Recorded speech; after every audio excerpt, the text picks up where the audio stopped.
How you going, viewers?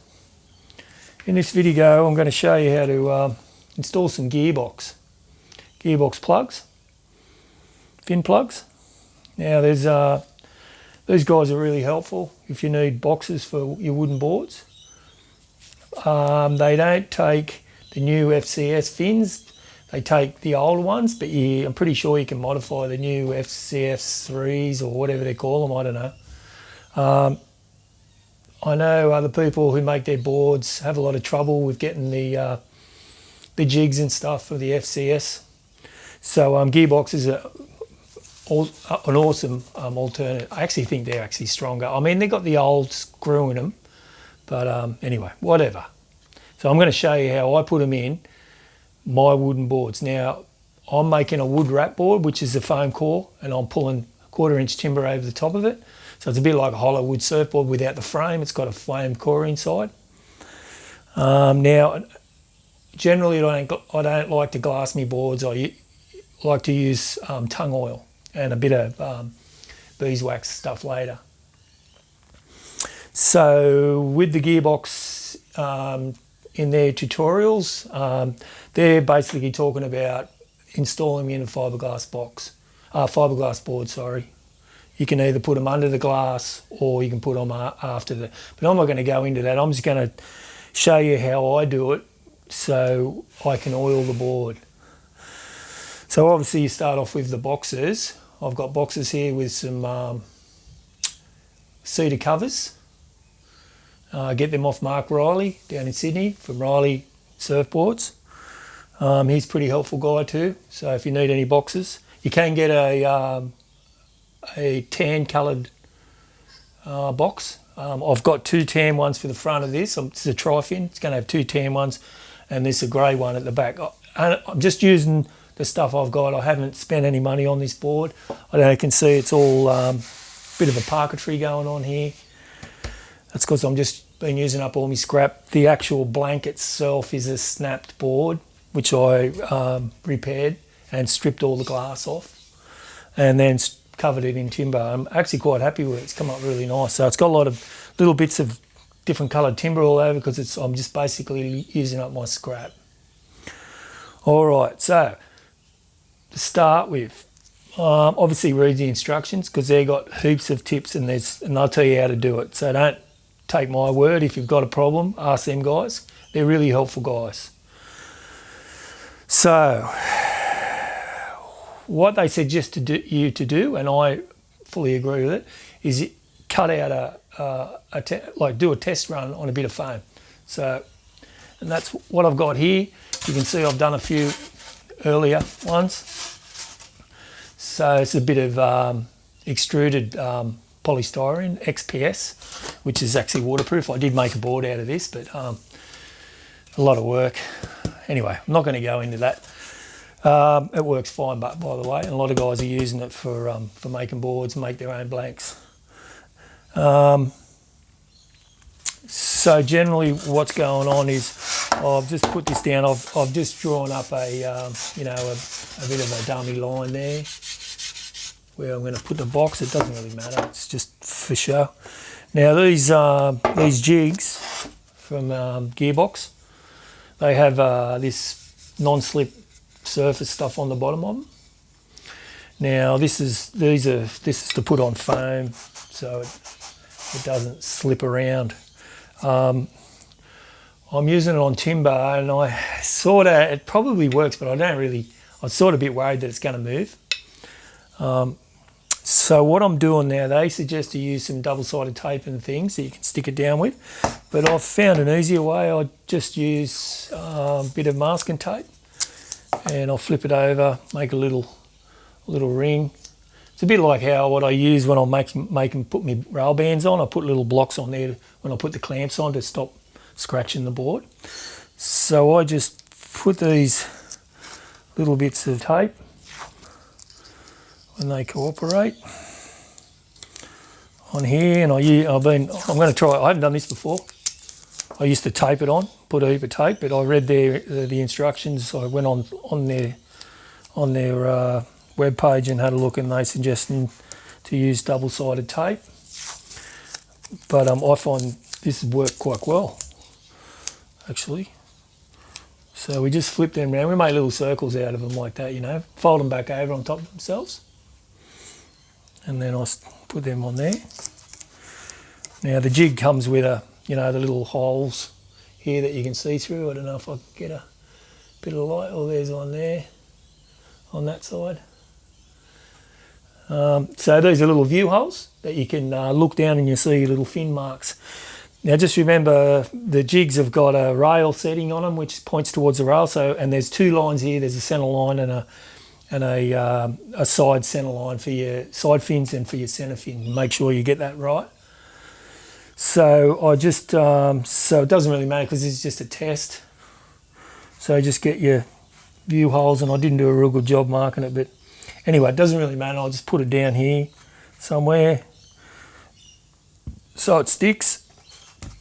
And just push it down, and you can see it works pretty good. Doesn't move much at all. I'm actually happy with that. Now, so there's a couple of different ways that these guys install. They have these HD high density foam blocks. So generally the idea is you cut it out, one cut, then you slip these. If you have a look on their site, they've got these HD high density foam blocks, and you push them down inside, and that stops the, you know, give you a bit more extra strength from the box rolling over on its, you know, pushing over on its side, you know, the general problem you have with boards. So anyway, the way this system, way I'm doing it, this is how I'm doing it. So you've got the rail mark here, and you've got another rail mark here on top. So we put that down, clip that down on top, and that's ready to go. Simple as that. Now, the other thing is you got your router. It doesn't have to be a plunge router because you just set it at one depth, and that's all you have to do. Okay, sorry about that, a break-in transmission. I just had to drop in a little insert edit here. So when it comes to the router, I said that you don't need a plunge router, and that's not probably true, especially when it comes to timber, because you can't drop it in as simply as what I did here with this foam. And also when you're doing a centre fin on a tri-fin, you've got your stringer to think about. So you've got a fair bit of depth there cutting, and it's going to be a bit tricky dropping a full depth cut onto into the wooden stringer, or going through the you know, the wood covering, the wrap that I've put over the top, which is a 1/4 inch thick. So yeah, plunge router, probably a good idea. So what you need to do is set it up just like I did at sort of nearly close to the bottom of the plunge, and then when you undo it, well then you can adjust your plunger, so you're only cutting a little bit at a time, so you're not trying to, you know, cut through 1/4 inch timber straight up. So, okay, that's all I wanted to let you know. So I'll let you resume viewing. Now, what I should have showed you, actually show you first, is so you take this piece. I'll have to come back to that. You put this on top of your fin. I'm just checking it's not turned on. Put this on top of your router, like your fin, and then you take your box and you line it up. So the cutting tip is just, well, they say to put it a little bit over, because there's different applications what you're doing. So I'm just going to stick to what I do, okay? So I put it so it's just ever so slightly higher than the cover, the wooden cover. Now I've pre-glued these wooden covers in. I talked to Lance on the phone, the Australian distributor guy, and he said to, you know, you get these covers, I super glued all them in position and I clamped the covers on, so they're ready to go. So that's all you've got to sort of do is you set that up. I don't know if you can see that, so I'll try and twist that around so you can see it. There's probably a good shot. So it's just ever so slightly above, probably 1/2 mil I do it, because what I'm trying to do is get my boxes to sit perfectly flush with the existing board because it's timber. And then when I sand all excess resin off, it's all done. It's set to go. And I'll probably sand off just a tiny little bit of the cover and the resin, because when the resin goes in, it soaks into the timber, so you got to sand that stain off. So you don't want it too high, because the little covers are really thin. They're only like a millimetre thick or a little bit more, and you don't want to sand off so you can expose the box underneath. So you don't want it too high, but you don't want it too low, because then you've got resin there, and then you have to sand more of the board off to bring it down, and then you start losing thickness of your timber that you've wrapped over the top, and all sorts of dramas. Okay, so we'll put this router back down, and we'll go back to sticking that on. Doesn't really matter because it's just a test run, but you line it up like we talked about before. You line it up in the holes, make sure that's quite tight, then line up the 2 rail marks, and pop him on. Okay, so ready to go. I can route it out. So I'll plug it in.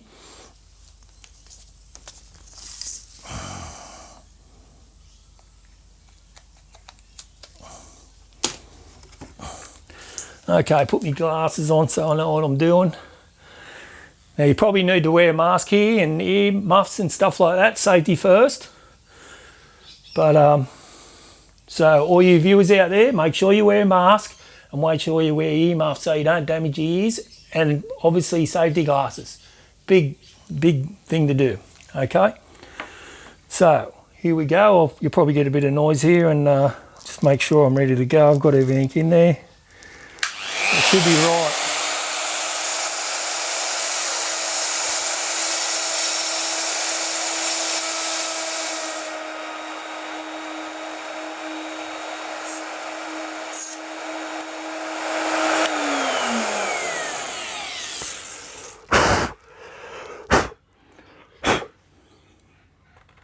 Righto, beautiful clean cut there. I'll give you a look. So basically, the first stage, and I'm not sure if you're about to see this, but basically the first stage, so then what you got to do is you got to take this top one off. Now you just be careful there, don't go too hard because you don't want to move the bottom one. It comes off quite easily, and that's off. So I'll give you a bit of a look, and I don't know if you're about to see that, but you might be able to, you can see how it's just cut like a shoulder in there, all the same depth, little tiny shoulder. Okay, and we'll put it back, and now we take this one, which is another little insert for the jig. I'll give you another look, and it's got a little rail. It's got a little rail mark there, see? So that's got to line up here with that rail mark here. And all we do then is we just put that in. It doesn't have to go right down. It only goes. It'll go in, and if it goes further, it'll hit the shoulder anyway. It doesn't really matter because it's the plane. The route is still running on this surface here. Doesn't really have anything to do with it. So then we do is take the router again. Now you got to be careful here because there's only a little hole. You got to get in. You don't want the router to hit there. It can be dramas. Okay. So very gently.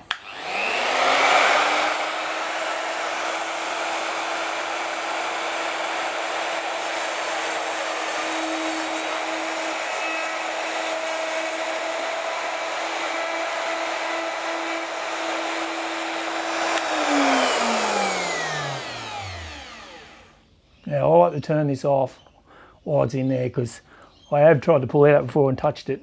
It's not a very nice. Okay, so we'll give it a blowout. Just check inside, make sure you're fully cut everything you need to, and that's it pretty much. So then you take this off, dust it off, and put that over there, and take your box and slip him in, and she sits in there beautiful. So anyway, I'll give you a look. I'll give you a close look. There you go. And if you have a look and lift it up, flush. Okay, keep a bit of light on there for you.